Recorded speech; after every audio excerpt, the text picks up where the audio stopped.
if we can honor every emotion as if it were an angel sent from heaven to guide me, if we could welcome it as an esteemed guest, and if we could be curious about it as if we're a scientist exploring and understanding a new phenomenon, then we could harness that.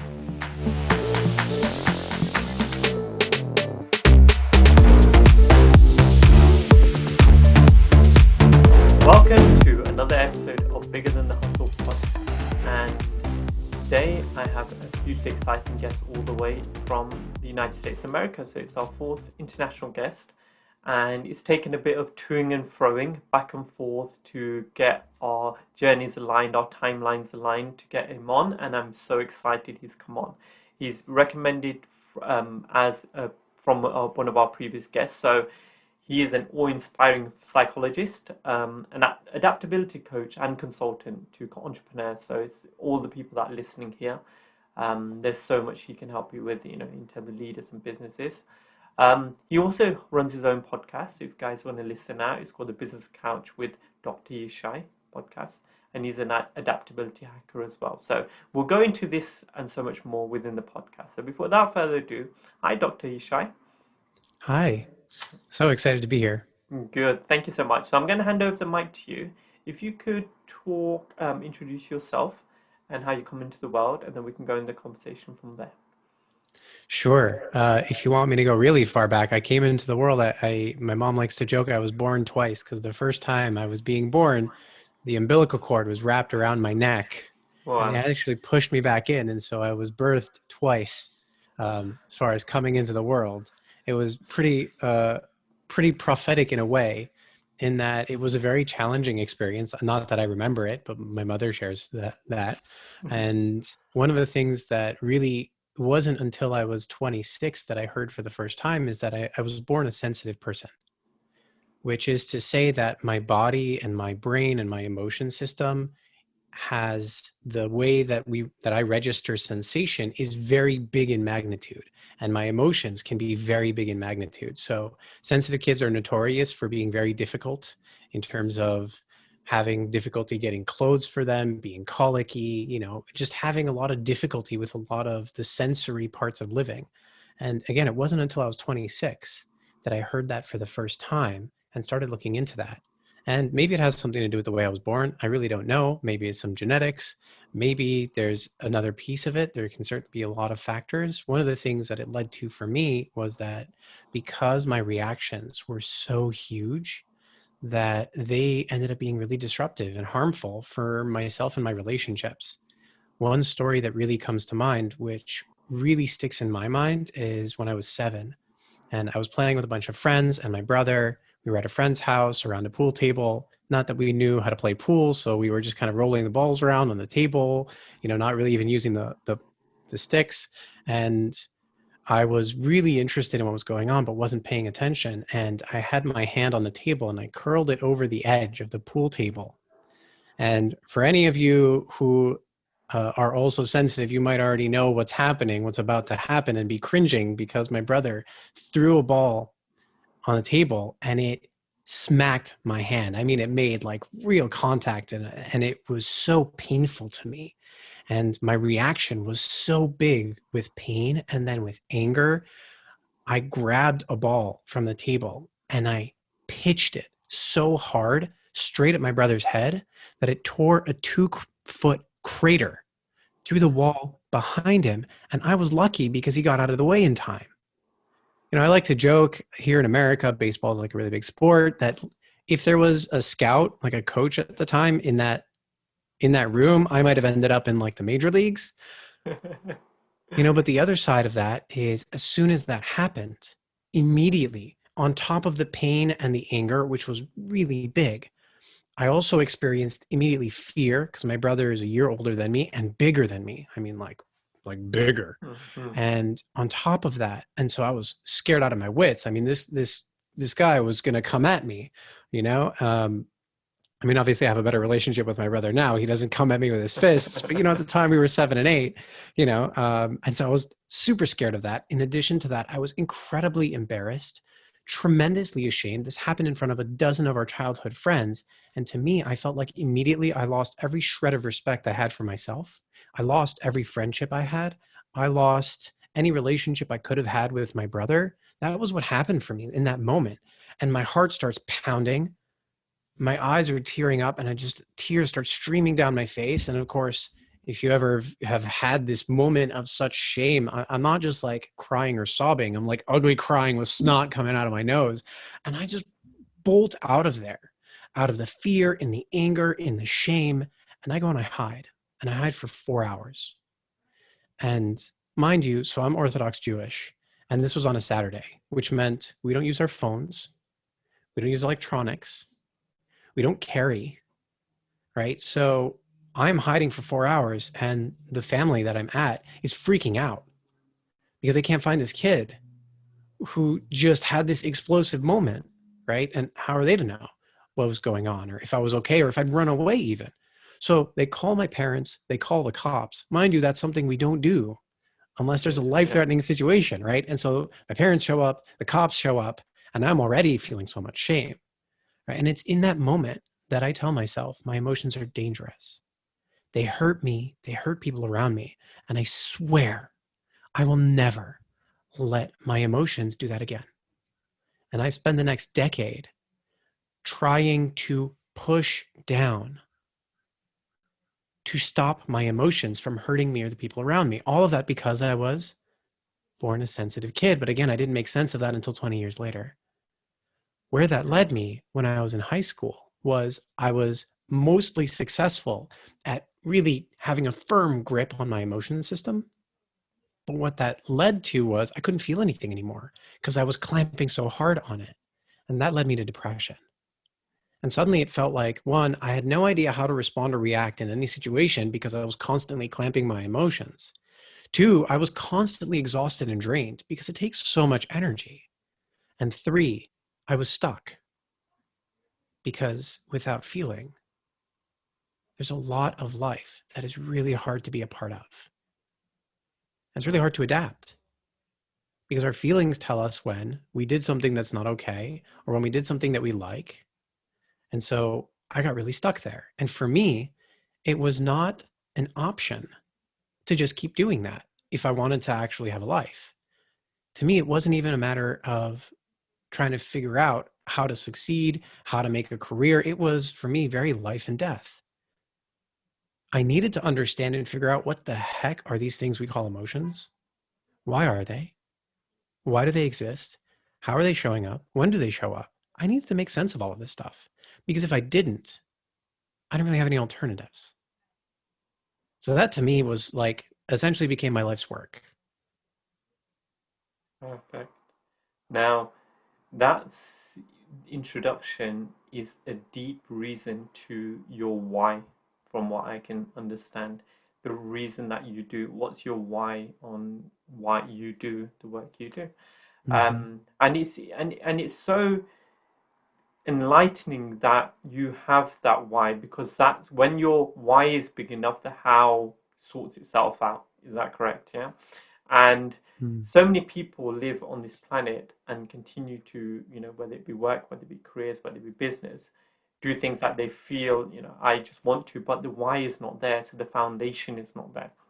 And because of that, there can be either veering in different directions, not really having a direction in terms of where they're going or what they want to do. They just feel, oh, I've always done this, so I'm just going to continue to do this. Or my parents did this, so I will continue to do this, So from the things we've discussed here, if someone has, what would you suggest if someone has a confusion in that way in terms of their direction of the life or the strategy that they lay out for themselves based on a shaky foundations? What advice could you give to that person?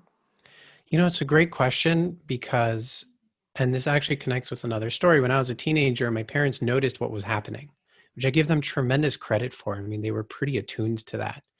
And I'm going to say, I think I need to give a disclaimer because I'm a psychologist. For you and for the audience, I'm not your psychologist. And so please make sure you do your own research, before just taking something that I say. I will say that my own experience was my parents said, would you be open to seeing someone so you can talk to them and figure some of this out? And at the time, my immediate response was no. And I was also a teenager. I was kind of afraid. The psychologist, the therapist was going to give reports to my parents, and it was just another way to keep tabs on me. I mean, I'm a teenager at the time, right? So at the same time, though, that was the time when I really started to be able to have conversations and sort through and get clarity on what am I feeling? What are those feelings around? What's leading them to show up? And to try to start to make sense of those feelings of myself, of my life, right? Getting clarity is a challenging process. It's not immediate. I'll share with you all, I'm still getting clarity. There are some things I feel like I've developed a lot of clarity in. And then some days I wake up and boom, something has changed, or something I didn't realize has been happening, or nothing else has changed, but something internally has shifted and I need to get more clarity again. So it's a lifelong journey. It's a lifelong process. And that's a process that for me really started by being able to have someone I can speak with. And there are a lot of different ways to have that. Something else my mother mentioned to me once, and I thought it was so powerful, is all positive relationships are therapeutic. That doesn't mean they're all therapy, but in a relationship where you are heard, where the person is trying to understand you, where they're asking questions, not because they're trying to get something from you, not because they're trying to push you, not because they have their own agenda, but just because they're there with you and trying to understand. In that space, they're trying to be supportive, right? In that space is where you get to explore and understand parts of yourself that are even sometimes harder for us to dive into or to understand on our own. Now, you can, of course, spend time, sit down, think, try to process. Journaling can be really helpful for some people. Writing can be really helpful for some people. Again, having or developing these relationships of different kinds where we can have a focus on us and curiosity about us in context of a relationship, and that can be, sometimes it's a coach. And I don't just mean a business coach or a life coach. I mean, it can be your coach when you were in high school. It could be your band instructor. It can be a teacher, right? Who at some point when you were struggling with something said, hey, there's something going on. What's going on for you? And it can be a brief moment. It can be a half hour, or it can be an ongoing relationship, right? So it can be your baseball coach or your football coach, right? Yeah. British football, right? Yes. Or UK, European football, right? It can be from so many different places. These are spaces in which, and it's really important to cultivate a space in which you can explore. And that process can be really difficult and uncomfortable. Just because you want to carve out that space or time, that doesn't mean the answers show up immediately. It's a process, and that's okay.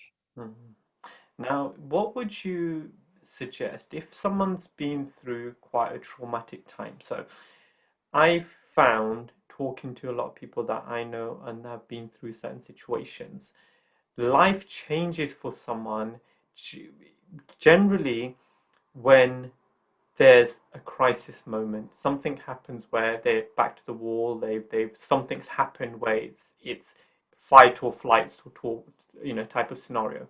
So they've come out and said, actually, I've reached a point where now it's critical level, and I cannot continue to do the same thing because it will continue to go down that path. So something has to change, and something changes at that moment, and then new actions come into play, new information comes into play, and then the life sort of changes direction and moves to a different direction or a better direction for them.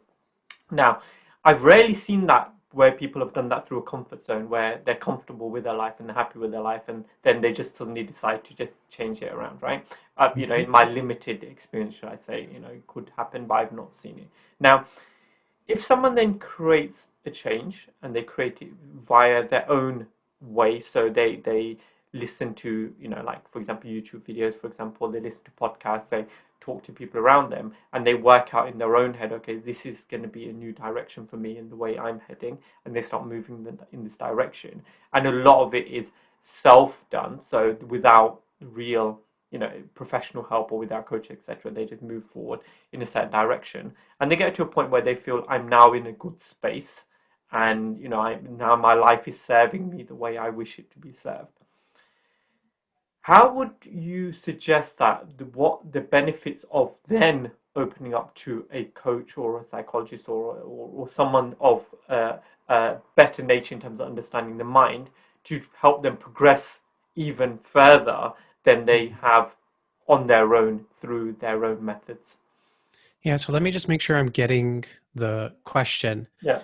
So I want to make sure I get that. What I'm hearing is, for someone who has been through a situation where there's a necessity to adapt, where something about them, whether it's their financial or some other part of them, their relationship, something is under threat. Yeah. And the threat is a very existential or destruction, Yes. kind of life or death in some way, whether it's life or death of the business or some relationship or something. For someone who's come through that and made changes and shifted and found themselves having adapted, what is the benefit of, at that point, seeking out a coach or a therapist or someone to kind of move forward or continue moving forward? So, I wanted to start, one thing is to understand and just kind of mention really briefly, if someone has a traumatic situation and it's affected them to the degree where their functioning is so low that they're struggling to function in an everyday way, first recommendation, obviously, in that moment is to see a therapist, to see someone, to get help. Getting help is incredibly important. Coming back to your question, when someone has come through that and they've adapted and things seem to be moving along, what's the benefit? So I think it's important. I'm going to take a step back and put a slightly different framework on it. Many of us, the way we think is, some change or threat shows up and I just need to handle that, and then everything will, and I'll put it in quotes, go back to normal. I mean, we've seen that a lot also with the way people are talking around or about the pandemic, life pre and then post, and thinking about getting back to normal. Here's the thing about life. In my, again, limited experience, as you really beautifully put it, life is not just a challenge that shows up and you need to overcome, and then you get to go back to being the way or who or what you were before. And really, it's that the needs we have and the environment we're in and the circumstances, all of those things are shifting constantly. So adapting is not just something you do once or when your back is against the wall. Adapting is something that is a deeply important, relevant part of our everyday, day-to-day, even moment-to-moment experience, and not just survival, but our ability to thrive.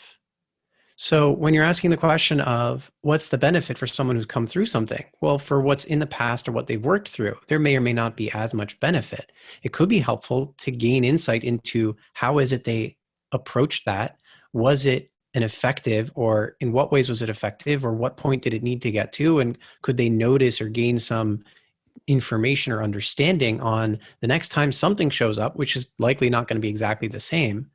How can they notice it sooner? How can they adapt more quickly, right? So the benefit of seeking someone, not just to understand their past, but to move forward, to continue in their kind of leveling up or their next step, accomplishing their next goal, moving towards your dreams.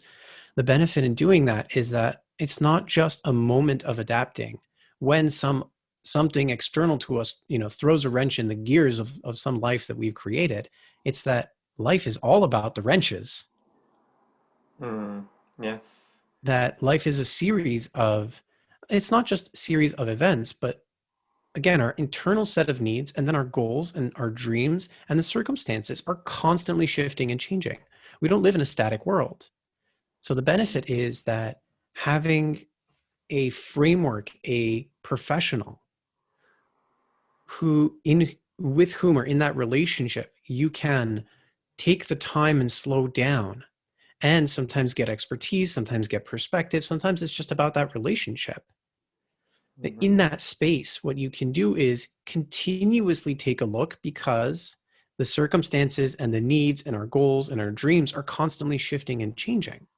That is tremendously beneficial. Yeah. And there's a lot of research underlying that. And I think I love the word when you say adapt because it feels like as an entrepreneur, I've been in the entrepreneurial game like with business for the last 20 years. And that's the key word to probably my success in loose terms, in terms of your ability to adapt and adapt again and adapt again. And now we're going through a crisis again, we're adapting again. Mm-hmm. So, so many times we have hurdles put in front of us. And rather than saying that's the end, it's how do I get around it? How do I go above it? How do I go below it or push out the way or whatever, whichever way we want to deal with Right. it. But it's that ability to adapt, shift your mind, and then carry on. And I find that is one of the key essences with entrepreneurs is that Mm-hmm. ability to do that and continuously do that. Like you said, whether that be a moment by moment basis, day by day, week by week, month by month, year by year, season by season, whatever it is. But we Mm-hmm. seem to have that innate ability to not see the hurdles as obstacles but as challenges that we need to overcome. And that Mm. is a way of adapting. And then how we take that learning and move it forward in our backpack so we carry on our journey, right? And as an Yeah. entrepreneur, I'm sure you'd agree, right? Yes, Yeah. And that's what I saw when I say when I seen that word. I was like, yes, that's exactly what I'm thinking about. Now, yeah. in terms of the situation we're in now, so it's quite relevant we speak about the pandemic just as you did. There's a lot of mental pressure going on, right? So Mm. it's a circumstance that no one's really in my lifetime has been a part of where there's so many restrictions, so many controls, and so many ways that our life has to change and not seeing people. We are social creatures and that being cut off and all these things, right? Now, I know some people have been affected more than others. I know the younger generation, so I have a daughter who's 14 years old, and she's struggled quite a bit with this whole Mm. situation. My son, who's 10 years old, seems to have brushed it off and he seems to be okay with it. Who knows? Because I know the fallout in terms of mental health is going to be when the pandemic finishes. That's when the huge fallout's going to happen, especially in young people. Even we can see it happening privately now just within our own home, but I think the public voice will get louder. And we Mm. talk about the financial cost of COVID. They were talking yesterday about 28 trillion so far worldwide, Mm. and that's just the financial cost of business and economy. But the actual mental health cost, I think, is way beyond that in terms of trying Mm. to get that controlled and in a good place. Well, I don't think it will be. What kind of things do you think the people listening on a day-to-day level can do to help themselves with their mental health in this situation and then moving out of this situation where we go to a open and closed bracket normality because it will be a new normal. There's not going to be the old normal, it's the new normal. What kind of Yeah. help and advice could you give? Yeah. Thank you for the story and for sharing and for the kind of framework for the question, which I think is such an important and powerful question. My own thought process, and I'm going to acknowledge that as a mental health provider, myself and my colleagues have had and seen and experienced significant uptick in demand. And it's been really challenging to try to meet that demand. The number of people that I have had reach out to me or to other clinicians that are either my colleagues or that I supervise has just increased so much. We don't have the bandwidth. We're struggling in a lot of ways. And, we're still trying to make that work. And for different people, works at different times, right? It's a big set of challenges. And some of that has to do with the demand in the sense of people who are working all day, especially those who also have children, are don't have an easy time reaching out and being able to carve out an hour, 45 minutes or an hour block of time, and for us, this is our day job. Many of us do it 9 to 5, or if we have evening hours, they're more limited, than the demand is. So I just want to acknowledge that how big a challenge it is. And to kind of respond to and answer your question, one of the things I've seen a lot is that the pandemic, one of the consequences of the pandemic, which I think is contributing in a really significant way, though I obviously can't guarantee this, we're going to probably see research for decades on this moving forward. One of the factors I've seen a lot of is that many of the strategies or the ways in which we used to meet our needs and our wants have been pulled out from under us as a consequence of the pandemic and the shifts in behavior that we need to do in order to help reduce the damage and the destruction and the spread of the pandemic. So that includes things, as you were mentioning, like being able to socialize face-to-face, being able to go out to a grocery store, to a restaurant, right? And it even separate from that, to go out into an environment like a water park or a bowling alley, to do our hobbies, especially social hobbies. There's so many things that we used to do to engage in our passions that were also connected to being around other people, whether we were engaging with them or not. And so much of that has been pulled out from under us. And so one of the biggest challenges that occurs is that we have many wants and needs, and so many needs that are being unmet or that are not being met in the way that they used to. That can include our passions and our hobbies, and all of that. What it gives us is it gives us the energy, it gives us the resources, both mental and physical or physiological, to do all the other things that we do. How many of us really enjoy or benefit from being able to take a walk with our friends, go and have coffee with friends, sit at a coffee shop, right? Or to go see a sports game, right? To go see a football game. And what happens when we're not able to do that, right? How do we feel afterwards when we have in the past been able to do that? We feel more invigorated for ourselves and about life. And sometimes even if our team loses, we still got the thrill of it. We might experience disappointment and frustration. And at the same time, we get to share that and communicate about it with other people. And we get to have a shared experience. And there's so many parts of that that have disappeared.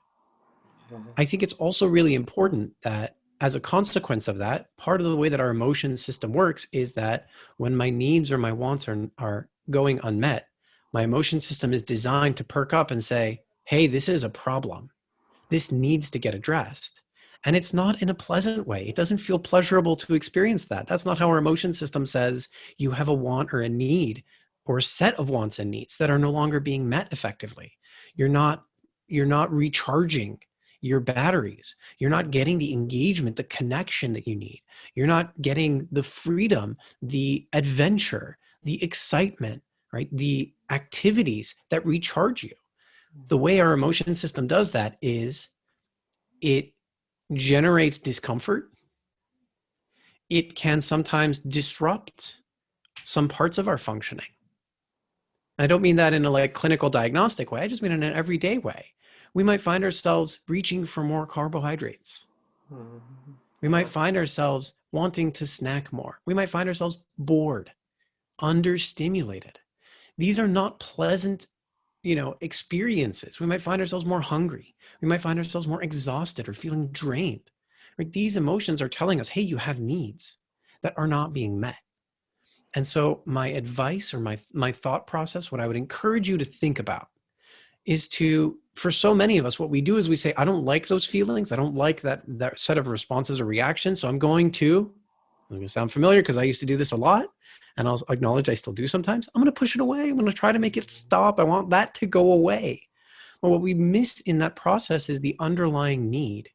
And what we miss out is asking ourselves, okay, how can I meet as much of this as possible? What portion or portions of this can I try to meet? And of course, I want to acknowledge, I think it's important to acknowledge, it may not be enough. Because the way we used to meet it could have been incredibly fulfilling. And any proxy, any activity that doesn't give us so many of those components, like the face-to-face, for example, in close proximity, so many of those things, it's not going to be the same, and it's not going to recharge your battery. It's kind of like having a battery charger from 3 or 4 generations ago, where, nowadays your charger will charge your phone in half an hour or an hour or whatever, right? I don't know if you remember this. Back in the day, it used to be 8 hours to charge your phone. You have to charge it overnight, right? And so, of course, one of the things that's happened is that many of us, because of the way our emotion system tells us that our needs are not being met and our reaction to it, which is to push it away, we stop asking how or what or how much and in what way can I try to meet these needs? What even are those needs that my body, that my brain, that my emotion system, that they're trying to let me know that I have or need, that must be met in order for me to recharge? Mm-hmm. And another part of it is having some patience around that. Yeah. The things we do, Zoom meetings, and there's so much, of course, fatigue around that. Zoom meetings are not nearly the same as being in person with someone. Mm. Yeah. However, what's the cost of not seeing your loved ones at all, Mm. Mm. Yeah. right? And the thing that I, the thing that interests me right now is we've got a date in the UK at the moment, which is June the 21st, which is the day when apparently all social restrictions will be eased and everything will open up Mm-hmm. in in inverted commas, open up to everything again. And I think the thing that scares me feels like a caged animal is going to be let loose at that time, Mm-hmm. because there's been so much restriction that it's almost like now I'm breaking free. It's like breaking out of prison, running for the desert or running for the fields, etc. And it's being mindful about taking that easy as well in Mm-hmm. terms of the way we adapt to the new normal. It's not going to be as it was. I know that factually, but Mm-hmm. to accept that and to, like you said, have patience with it and to make sure it starts and continues in the way it's meant to continue. I think we Mm-hmm. all need to have patience with that, rather than saying, I just want to now go on holiday and go back, partying and go back Mm-hmm. to this and then treating it all, because eventually I think it'll just turn back into a lockdown situation, which no one wants. Mm-hmm. And that's the thing I'm still debating and questioning in my head, but I think that's Mm-hmm. out of my hands and out of my control now. Now, something I wanted to ask you about, Dr. Yishai. Now, you've explained a lot about your backstory, about growing up and your situation. Now, moving forward, over the next, few years, next 10 years, what are the things that you're working on? Where are the areas that you would like to grow, learn, or master to become the next version of yourself? Mm-hmm.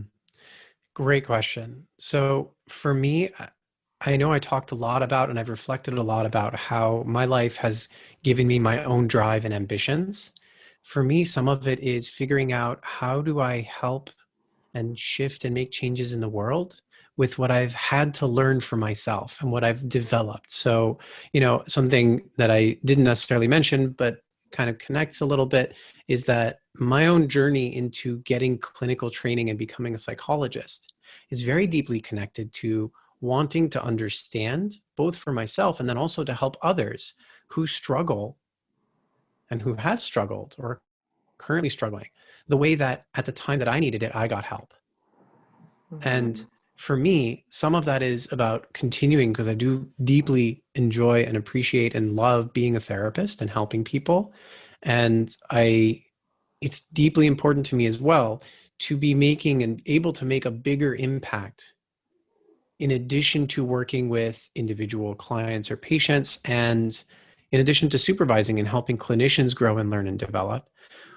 For me, what I'm really looking forward to is to build what I'll think of as a movement. I think the way we understand emotions and the way we respond and relate to them is in a way that is quite judgmental and that often actually misses what those emotions are trying to do. I know I was alluding to that before.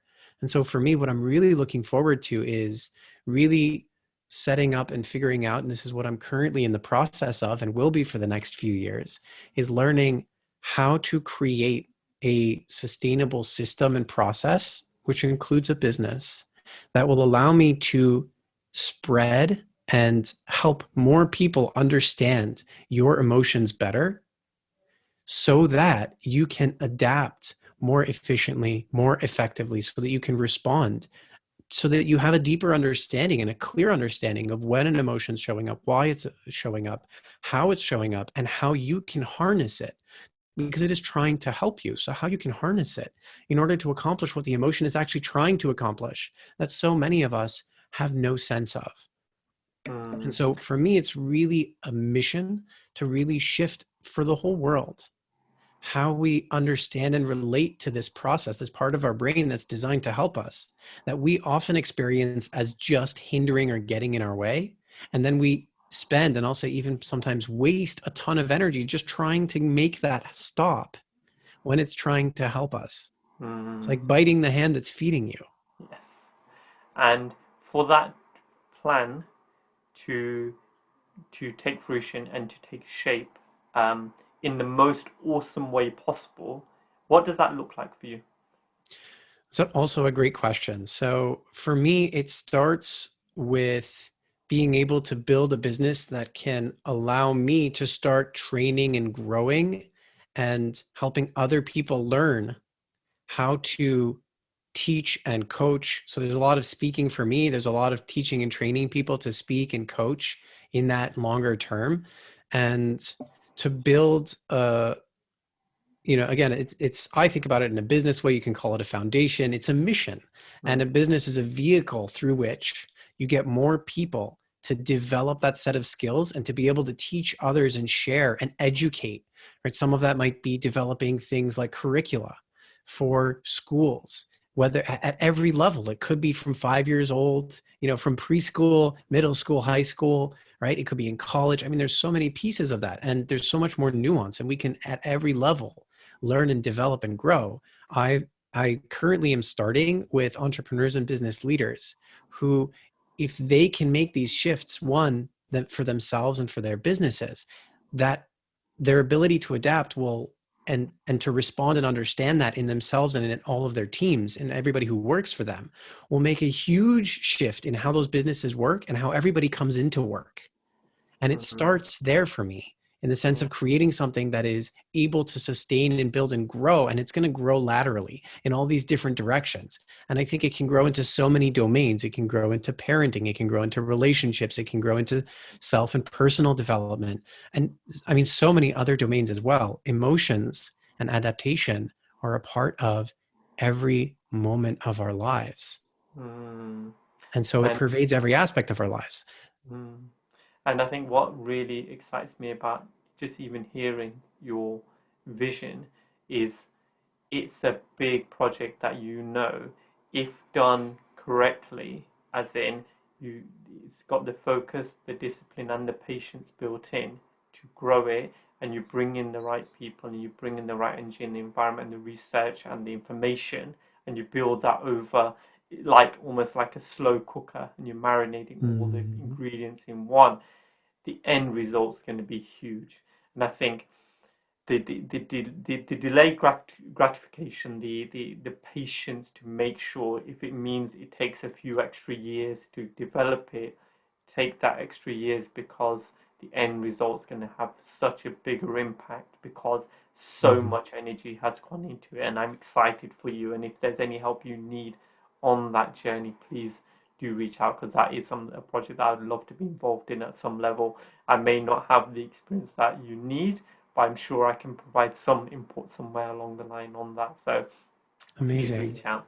Thank you. At this junction, I'd just like to, before we sort of head towards the end of the podcast, and this time has just flown by. I've Mhm. looked at the clock just now, and like, okay, we're heading to the end, and I could just continue talking to you because I love conversation in terms of human mind, in terms of development, in terms of how we grow as people, because it's these conversations that allow us to learn about ourselves, become aware Mhm. about our cognitive abilities, and then to progress forward because it's the awareness that needs to happen first before any actions can take place, right?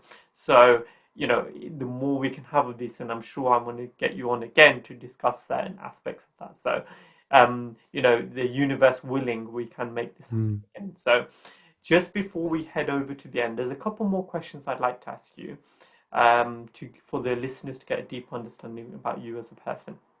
Now, we're going to fast forward 100 years into the future where you've reached the last moments of your life. Now, you've done a lot and you've achieved a lot, and everything that you've wanted has seemed to come into fruition, and you've left it in capable hands with the people that need to continue on your journey. And you don't have enough energy to speak, but you have enough energy to write down 3 words. Now, these 3 words have helped you and resonated with you all your life, and you hope by sharing them they'll help the people that are listening today. What would those 3 words be for you and why? Emotions are adaptation. Perfect. And if you could go into that a little bit. Yeah. As I was saying before, and I think to a point you were making before, this is a lifetime of work. Mm. This is a life mission for me. Um, so many of us, what we learn, the lessons we see and experience and learn about emotions are often unhelpful, or they lead us to view and respond and relate to emotions in ways that don't harness them, that don't understand them, that try to either make some of them go away or wish that some of them were more present without understanding how to address them, which is they are trying to help us adapt. And so if we could understand that in the deepest possible way, which again has been my last 25 plus years, and will keep being the case, if we can understand that in the deepest possible way, if we could keep digging into and with a fundamental understanding that emotions are adaptation, if we can keep digging into it, if we can honor every emotion as if it were an angel sent from heaven to guide me, if we could welcome it as an esteemed guest, and if we could be curious about it as if we're a scientist exploring and understanding a new phenomenon, then we could harness them and they can be helpful to us no matter the discomfort. And don't get me wrong, I'm not the kind of person who will say all emotions are just so lovely and I'm not like that. Yeah. For me, emotions are incredibly logical. They're not something out of this world. They're not something that is impossible to understand. They are very concretely functional and understandable. They have purpose. There's so much more I can say about that. But just to kind of rein it in for the question, if we could continue to do that work, then for our own emotions and for others, we would understand that all of that is trying to help us and them meet our needs, accomplish our goals, and reach for and achieve our dreams. And we can do that for ourselves and for others in such a powerful way. It can change the thing that drags you down. The thing you think is the reason you don't want to get out of bed in the morning can become the thing that helps you recognize and address the part of your life that needs to change. It can become the motivation to make the change. It can give you the information. If you dig into it and understand it, it can not become the thing that's dragging you down. It can become the rocket fuel to find your way forward. Yeah, perfect. And it's so true in terms of the depth, in terms of the way, the way we think as people. If we go down a few layers, I think a lot of people think on a certain surface level constantly. It's only when you then go deeper into that as to the why, the what's, the hows, and wherefore, and keep asking those expansive questions in terms of why. It's like a child, isn't it? Keep asking why, and eventually you get to a point where you're not even sure what the answer is anymore. That's the level we need to get to and explore there, which is that next, is the soil underneath the roots and the seeds and the beautiful plant above. So brilliant. Thank you so much for that. Now, this podcast is called Bigger Than the Hustle, and right now you're bigger than the world. So I've got a mic that's connected to 7.58 billion people on this planet. They can all hear you, they're all conscious, there's no language barrier, they're all awake, and they're all eager to hear what you've got to say. If I could hand the mic over to you for the next 30 seconds, what would your message be to the world? I think it would be just a 30-second version of my 3 words, that your emotions are such a powerful, important, adaptive way that your brain is designed to help you recognize what's going on, what your needs are, whether or not they're being met, to help give you information. I like to say the 3 Ds of adaptation, which is the very thing our emotions give us, is our emotions provide us with data about our needs, about the circumstances. They give us direction toward or away from something in order to meet those needs or protect ourselves or to accomplish our goals and dreams. And they give us drive. They hit on the gas or sometimes they slam on the brakes. And they're all doing that in service of trying to help you realize and accomplish and achieve and get your wants, your needs, your goals, and your dreams met. And so if you can learn and understand and shift how you relate to your emotions and tap into it. You can engineer and create that for yourself. So get on that mission. That's And I my love mission, is to get you all on that mission. and I love the word engineering, because that's what it's about, isn't it? It's engineering your life Mm-hmm. to to create the outcomes that we believe the world wants and needs to see. And we are all unique individuals on this earth, a never unrepeatable, one-off, once in a universe time experiment that we're here. So let's enjoy it. Let's be the best versions of ourselves and keep learning and growing, just like yourself, so that when we leave the planet, we leave it in a little bit better place than when we turned up. So at that juncture, Dr. Yishai, I'd really like to thank you. I'd really like to acknowledge the work that you're doing in the world, the energy you're putting out there. I know so much thought and so much energy is going into that, and there's so much happiness that is deriving, not just for you, but for all the people around you and all the people that you serve on a daily basis. And I hope and pray that the universe keeps you in good health to keep you serving on this mission for a long, long time still. So just at this juncture, would you like to say anything before we go? Thank you for, I really just thank you for having me here. Thank you for asking me such really incredible, wonderful questions. Thank you for, especially those of you who are listening, thank you for listening and sticking with this. I really hope that you've gained something out of it. It's really meaningful to me. To me, this is my passion. This is my life. It's been for me to create a life that's meaningful and important to me. And it's my goal to help you create that for yourself. And so I really deeply appreciate any amount of time or energy that you spend taking some of that in. And I hope that some of it's valuable and helpful for you. And what I'll be doing is I'll be connecting up your details on the show notes. So if there's anyone that wants to reach out to Dr. Yishai about anything we've spoken about or anything in general, I'm sure he'll be able to assist you, help you, or serve you in whichever way is the best for all involved. So at this juncture, I'd just like to say thank you again. Thank you for your time. Thank you for making this happen. I know we are different time zones, but obviously with the technology the way it is, everything is possible. So thank you once again. Okay, I am Bhavik Patel. I'm the host of Bigger Than the Hustle. And just before we go, I'd like to leave you with a few thoughts. Big energy leads to big thoughts. Big thoughts lead to big ideas. Big ideas lead to big actions. And big actions lead to a big life. So keep thinking.